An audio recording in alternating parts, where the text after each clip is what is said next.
Bună, eu sunt Alina și bine te-am găsit la un început de o serie de mini-cursuri în care, ca punct final, mi-am propus înțelegerea iertării. Este un subiect destul de greu, pentru că am să vă explic de ce, chiar începând de astăzi, pentru că mintea opune o rezistență pe care chiar noi nici nu putem să o identificăm cu ușurință, și pentru că este foarte important să înțelegem ce anume înseamnă să ierți, ca apoi să poți aplica o metodă potrivită pentru tine. O metodă de altfel foarte simplă, dacă reușim să trecem de bariera mentală care ne oprește. Din experiența mea proprie, la un moment dat chiar am crezut că am înțeles exact ce înseamnă iertarea. Chiar practicam Ho'oponopono fără să țin cursul. Mi s-a părut super simplu să spui te iubesc, îmi pare rău, te rog să mă ierți, mulțumesc. Părea o mantră atât de ușoară pe care nici măcar nu trebuia să-i o rostești celuilalt în prezență. Și am zis că ok, asta e. Dar rezultatele nu prea se vedeau. De ce? Pentru că în momentul în care vrei să manifesti ceva în exteriorul tău, trebuie să fii mai întâi conștient că este necesar să faci curat în interiorul tău. Și când crezi că ai făcut cea mai mare curățenie și poți să îi inviți pe ceilalți să ia de la tine, adică să dai, e posibil să fii surprins că nu e chiar așa și că mai ai niște praf undeva pe niște rafturi interioare pe care și măcar nu le-ai văzut. Aici NLP-ul, cel puțin în viața mea, în mintea mea, a făcut lucrurile mult mai clare și mai logice. Și atunci m-am gândit că ar fi fain cu voi să pornesc pe acest drum cu niște explicații logice, pe care multe dintre ele probabil le cunoașteți deja, dar cumva le vom ordona și le vom corela unele cu celelalte ca să înțelegeți mai bine despre ce vorbim. În principiu, scopul iertării este obținerea în organismul nostru a hormonului fericirii, ok? Pentru că nu ne dorim să iertăm dacă nu ne-am dorit o stare de bine, ok? M-aș mira să fie oameni super ultra fericiți care să meargă pe drumul spiritualității, să zicem, sau să citească cărți de dezvoltare personală, să se întrebe oarecum să ierte pe ceilalți, pentru că ei din start sunt fericiți, sunt foarte bine cu ei și nu ar mai avea nevoie de așa ceva. Ori acești oameni sunt puțini, sunt izolați pe undeva prin munți, poate prin mănăstiri, whatever. Dar principala preocupare a generației de azi este găsirea fericirii, așa cum a fost și în trecut. Numai că noi acum avem toate uneltele la îndemână, avem toate tehnicile posibile, trebuie doar să găsim ce anume ne reprezintă și calea cea mai ușoară pentru a accesa iertarea. Și vă spun de la început că iertarea este cea mai importantă, cea mai sigură metodă de a accesa inima. Atunci când crezi că ai parcurs toate etapele spirituale posibile și imposibile, că ai accesat o conștiință superioară, că îți curge sursa prin tine, că manifesti anumite lucruri. Ei bine, în momentul acela se întâmplă ceva. Despre asta o să vă povestesc altă dată, așa că o să revenim la oxitocina noastră. Bun, deci oxitocina este hormonul fericirii. Îl știm cu toții și știm și cum se obține, ok? Ce face oxitocina? Ajută creierul nostru să se remodeleze. Creierul nostru are o funcție esențială, ca să zic așa, și se numește neuroplasticitate. Adică oricând noi decidem în mod conștient și facem un focus din chestia asta, să ne creăm noi rețele neuronale care să funcționeze în direcția în care noi ne dorim, putem face asta chiar cu ușurință. Cum? Cu oxitocina. Ok.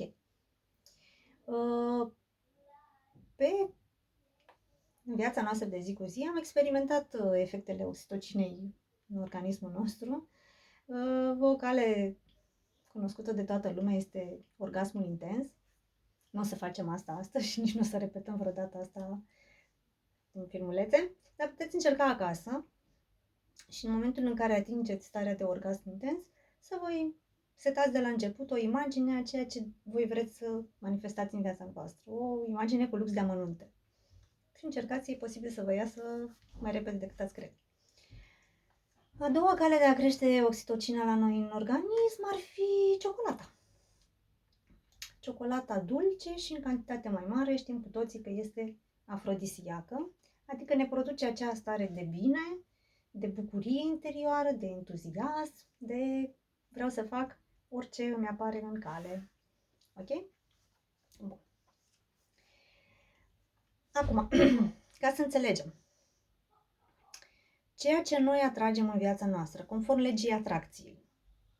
Faimosul film Secretul, știm cu toții, sunt o grămadă de cărți, s-au făcut o grămadă de filme, de clipuri pe YouTube, găsiți despre The Law of Attraction, o căruță de informație. Ce spune legea atracției? Legea atracției spune foarte simplu. Manifestăm în viața noastră, în realitatea noastră curentă, ceea ce gândim predominant. Doar că ceea ce noi gândim predominant nu este ceea ce noi credem că gândim, pentru că gândurile predominante nu sunt cele din conștient de care suntem noi conștienți. Da? Ok, mă gândesc că vreau să mănânc o ciorbă. Nu acela este gândul.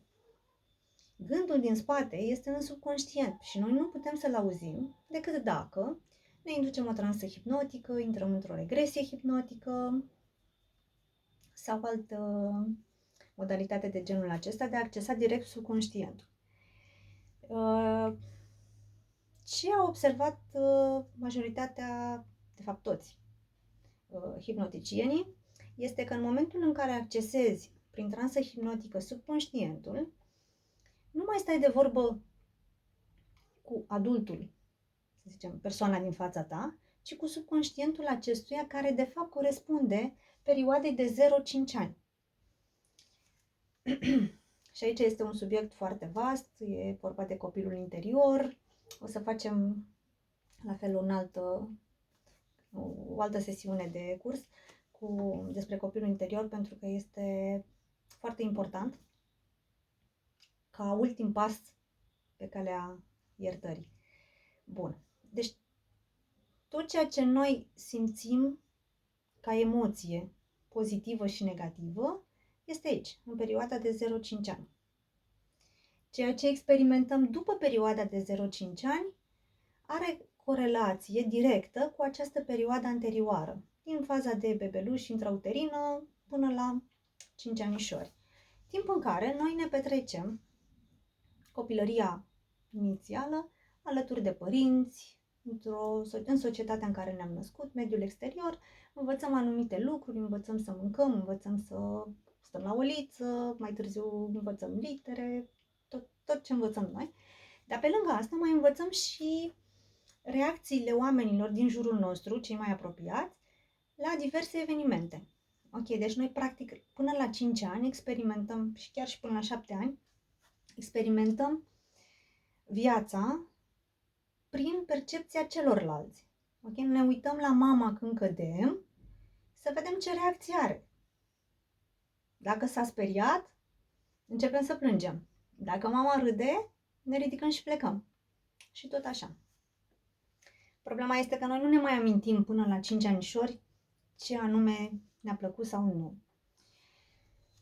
Dar, după ce eu am să vă povestesc cum e cu creierul nostru, o să vă vină mult mai ușor să identificați aceste emoții și, aflându-le sursa, le putem schimba.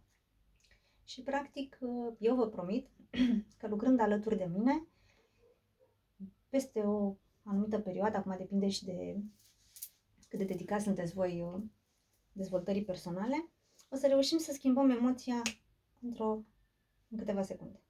Okay? Este libera noastră alegere, este liberul nostru arbitru să alegem cum simțim. Bun. Ca că nu știați, avem 3 creiere. Da. Avem așa. Creierul reptilian. O să-l numesc așa, CR. Aici este identitatea noastră primară, adică sunt toate răspunsurile primitive. Foame, sete, instinct sexual. Bun. După creierul reptilian, omul a dezvoltat, deci acesta creierul primitiv, omul a dezvoltat sistemul limbic. O să-l numim SL. Sistemul limbic este creierul emoțional.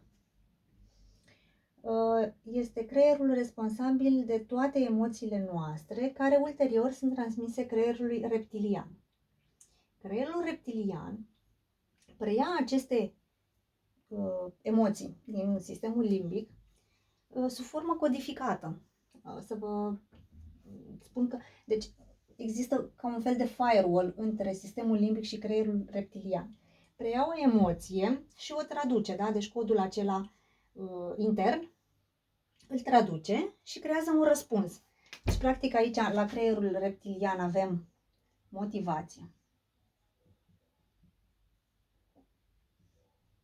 Ok? Și răspunsul.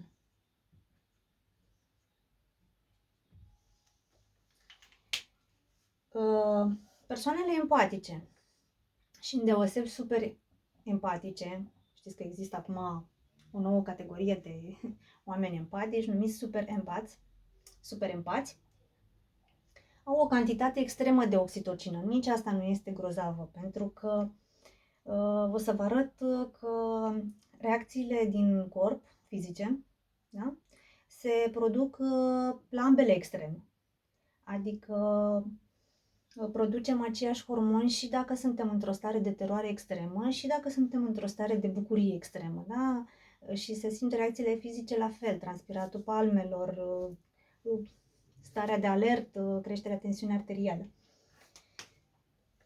Ok, și mai ales aici persoanele hipersensibile, da? Care au un sistem limbic mai dezvoltat, trebuie să lucreze mult aici ca să controleze aceste emoții, pentru că o emoție pozitivă dusă la extrem produce efecte negative în organism. Și cea mai nouă parte a creierului uman este neocortexul sau creierul conștient. Okay? Asta ne diferențiază de majoritatea animalelor. Da? Se numește neocortex.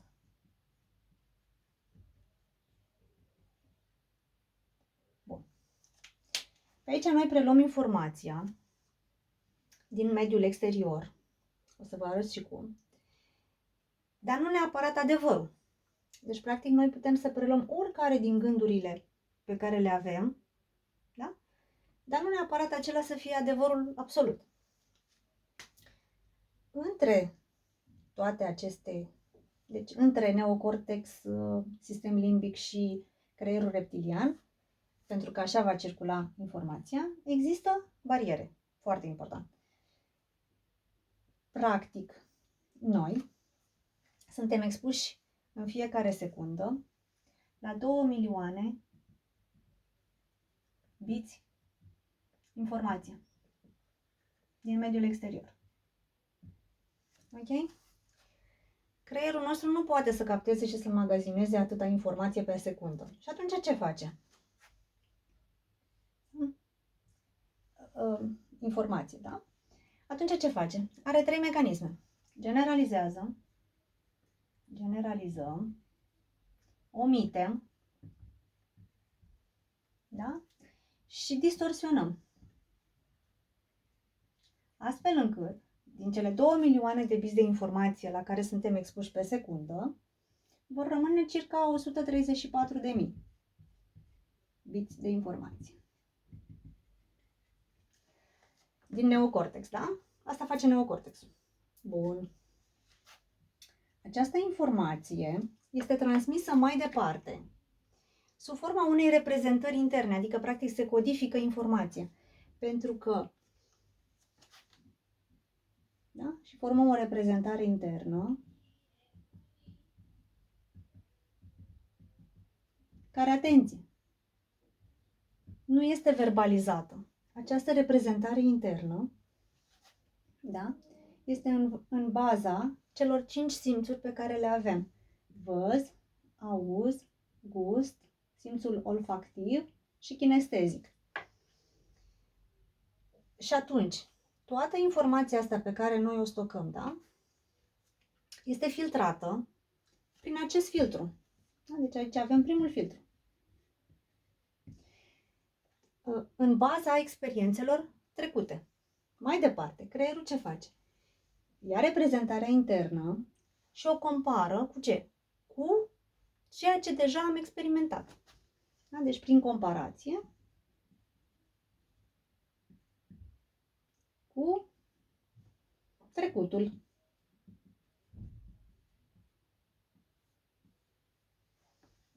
Ok? Și ce face? Dă un sens informației, da? Deci o informație nouă, nu știu ce-i cu ea, o iau, o analizez, o filtrez, cu ce o compar cu trecutul și dă un sens informației.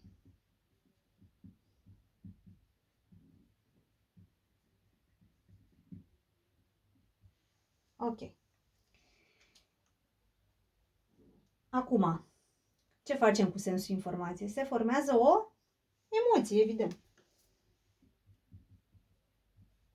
Emoție care este transmisă mai departe la creierul reptilian și dă un răspuns. Și răspunsul ce face? Ne determină să acționăm. Da? Acțiune. Și atunci, ce concluzie tragem noi? Că dacă eu preiau o informație și o filtrez în baza unui filtru propriu, o compar cu trecutul, generez o emoție, mă duc la creierul reptilian, care are funcție de apărare, în primul rând, da? Deci este un creier primar, și generez un răspuns și o acțiune care mie îmi face rău, aș putea să mă întorc aici și să-mi schimb filtrul. Ok? Cred că ați mai auzit chestia aia cu să schimbăm ochelarii. Și atunci, și am să închei pentru astăzi. Un exercițiu pentru acasă este, să zicem, îmi place ceva sau nu îmi place ceva. Și mă întreb, de unde știu eu că e bun sau nu? Ce experiență am avut eu în trecut și de unde știu eu că acum se va repeta experiența? Da? E simplu. Deci să zicem că eu nu mănânc, da, chiar eu nu mâncam mărar. Nu mănânc mărar. De ce nu mâncam mărar? Nu mă întreb de ce. Ce senzație îmi produce mie mărarul? Și am să zic dezgust. Ok. Când am mai mâncat eu mărar, sub o altă formă poate, și nu am simțit dezgust? Și atunci mi-am dat seama că da, mărarul gătit în sărmăluțe nu mă deranjează. Deci eu nu pot să mai consider universal valabilă, da? Deci am generalizat că mie nu-mi place mărarul. Eu nu mai pot să spun mie nu-mi place mărarul. Pentru că este o generalizare, ok? Chiar și o omitere, că practic aș spune că nu mănânc mărar niciodată. Dar mănânc. Ok. Nu o să intrăm aici în detalii. Dar ce este important?